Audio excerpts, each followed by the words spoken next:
In this episode, we're going to talk about something that sounds simple but becomes surprisingly tricky in real environments: firewall rules that stay effective over time. Beginners often imagine firewall rules as a clean list of allow and deny statements that, once written, just sit there protecting the network. In practice, networks change constantly. People request access for new applications, emergency fixes get applied under pressure, and temporary exceptions quietly become permanent. Over time, a firewall that started as a strong boundary can turn into a messy set of rules that nobody fully understands, and that mess creates security gaps and operational risk.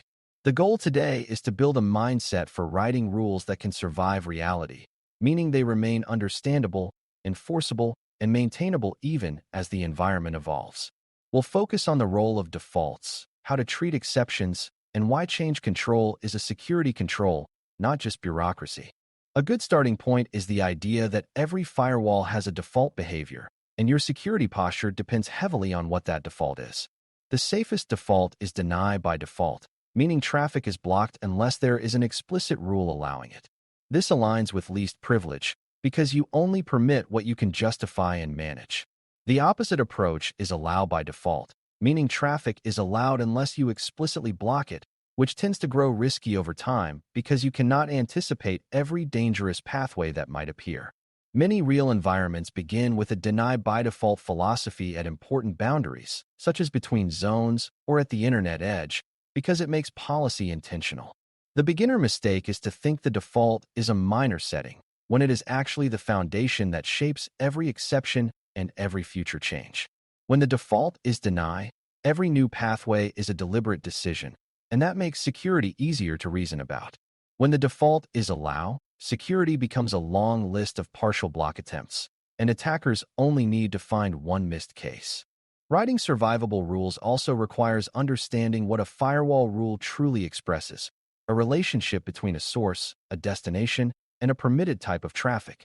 Survivable rules are specific and scoped, meaning they name the smallest set of sources that truly need access, the smallest set of destinations that provide the required service, and the narrowest protocol and port range that supports the function.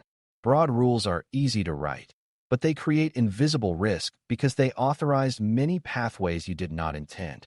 A classic example is allowing an entire user network to reach an entire server network on a wide set of ports because one application needs access to one service. That broad rule might work operationally, but it also gives attackers a large internal search space if a workstation is compromised.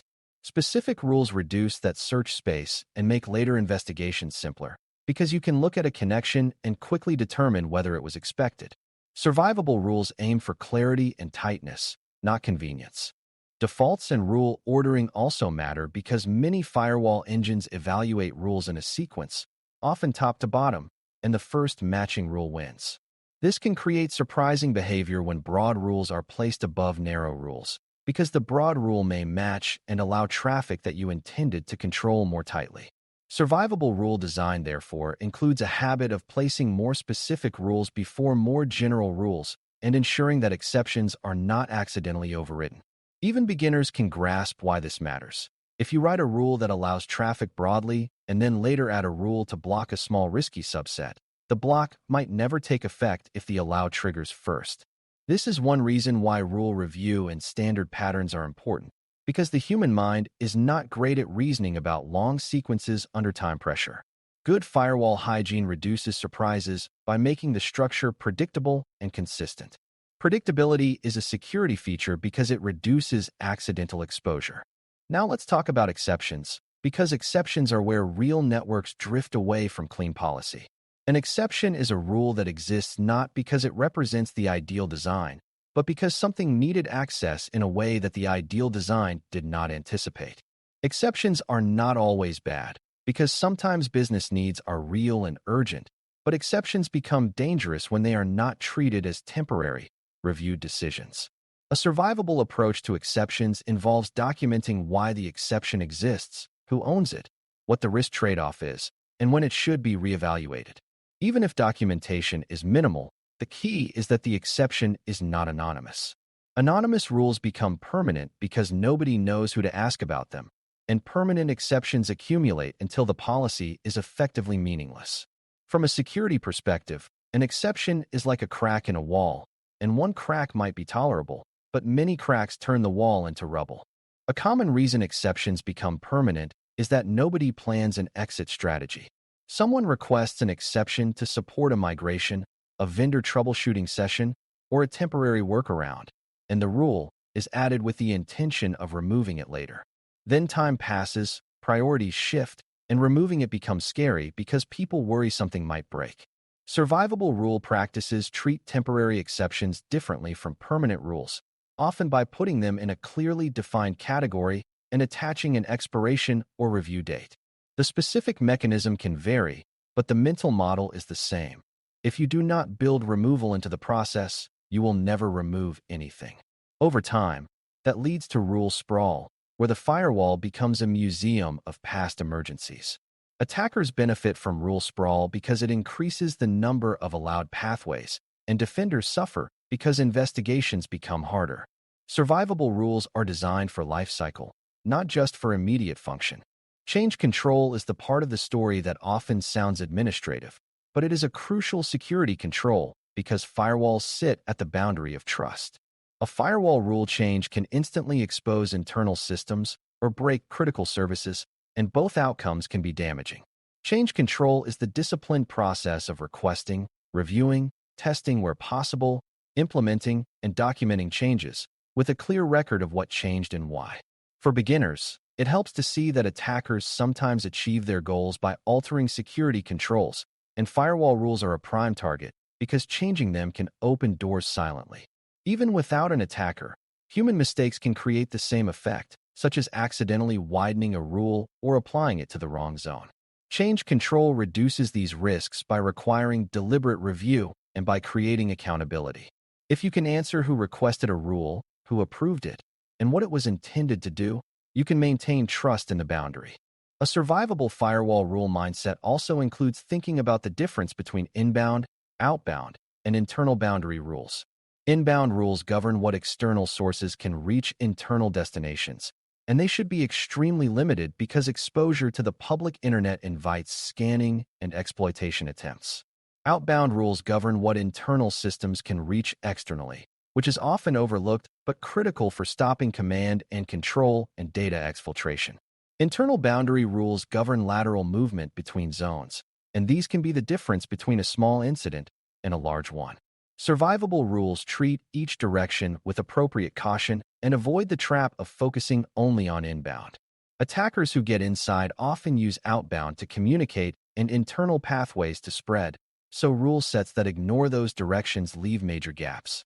Even a beginner can remember this as a simple principle. Protect the edge, constrain the inside, and watch what leaves. Another reality to plan for is that firewall rules are often written based on what someone claims they need, not on verified traffic patterns.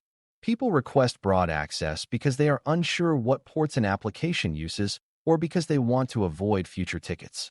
Survivable design pushes for understanding actual requirements and then granting only what is necessary, sometimes starting with a tighter rule and expanding carefully if needed. This reduces overpermission, which is one of the most common causes of internal exposure. It also makes troubleshooting easier because the rule reflects a known need rather than a vague guess. When you align rules with real application flows, you reduce the number of surprise dependencies that show up later. This aligns with monitoring readiness too, because you can compare observed traffic to intended traffic and quickly spot anomalies. A firewall becomes more than a gate. It becomes a model of expected behavior. Rule review and cleanup are also part of survivability, because a firewall is not a set-it-and-forget-it system. Over time, servers are decommissioned, applications move, and business processes change, leaving behind rules that reference systems that no longer exist. Those stale rules might seem harmless, but they add complexity and can hide risky allowances that should not remain. Survivable operations include periodic review to identify unused rules, overly broad rules, and exceptions that no longer have a valid business reason. This is not just housekeeping. It is risk reduction, because fewer rules means fewer chances for accidental exposure and fewer paths for attackers. It also improves performance and clarity, because security teams can reason about the rule base more confidently. Think of it like cleaning out a garage. You're not just making it tidy, you're making it possible to find what you need quickly when it matters. As we conclude, the main idea is that firewall rules must be designed for the long haul, not just for the day they are written. Deny by default creates a foundation of least privilege, while broad allowances create long-term drift and hidden risk. Exceptions are unavoidable, but they must be treated as named, owned, reviewable decisions rather than anonymous permanent cracks. Change control protects the boundary by making rule changes deliberate, accountable, and traceable, which reduces both attacker impact and human error. Survivable rules are specific, ordered thoughtfully, aligned with real traffic needs, and maintained through periodic review. When you approach firewall policy as a living system with defaults, exceptions, and lifecycle discipline, you build a boundary that holds under pressure. That is what it means to write firewall rules that survive reality, not just theory. Thanks for listening. For more audio courses, daily newsletters, and more, please visit baremetalcyber.com.